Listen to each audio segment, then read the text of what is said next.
Hi guys, so may na-discover ako and isi-share ko lang din sa inyo. So nagka-problema kasi ako sa laptop ko kanina, nag-black screen siya as in wala akong makita. Yung cursor lang ng mouse yung nakikita ko doon sa screen. Then ito na nga, nanood ako ng mga tutorials kung anong dapat kong gawin.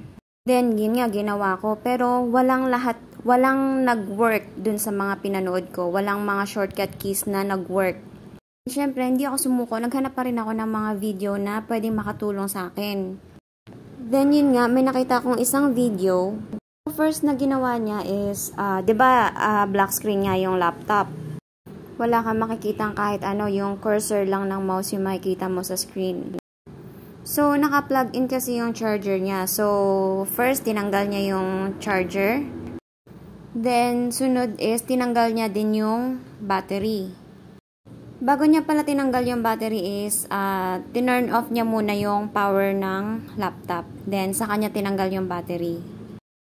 Then, pagtanggal ng battery is, tinry niya ulit i-open yung laptop para i-make sure lang na wala nang natirang power or electricity doon sa laptop or doon sa motherboard.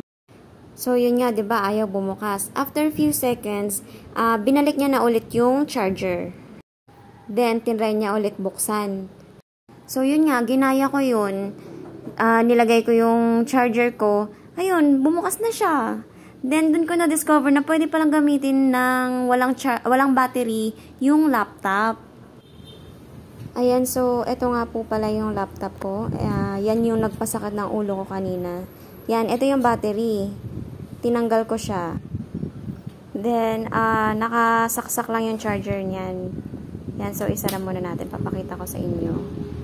Yan, egg tray pa yung patungan ko. Pagpasensyahan nyo na. Wala akong laptop stand.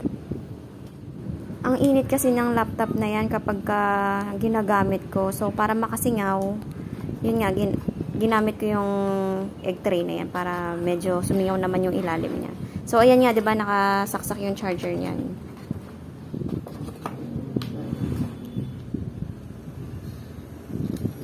Ayan, so hirap na hirap pa akong buksan yan kasi isang kamay lang ang gamit ko. Dungis pa ng laptop. Bali, binigay lang to sa akin ng kapatid ko kaya nagkaroon ako ng laptop. O, diba? Thank you, bro. Yan, hindi ko pa mabuksan. Diyos mio. Bali, sila na din kasi yung battery nito kaya lagi lang din siyang naka-charge. So, kapag tinanggal mo yung charger nito, malulobat na siya agad. Ilang minutes pa lang. Ano na kagad siya. Lobat na. Ayan, so, salamat dun sa napanood ko, na-discover ko to. Ayos na ayos. O, diba?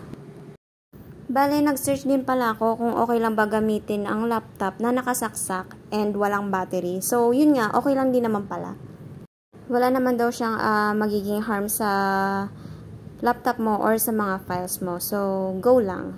So, baka hindi na ako bumili ng battery. Ito na lang, diba? So, yun lang. Thank you. Bye!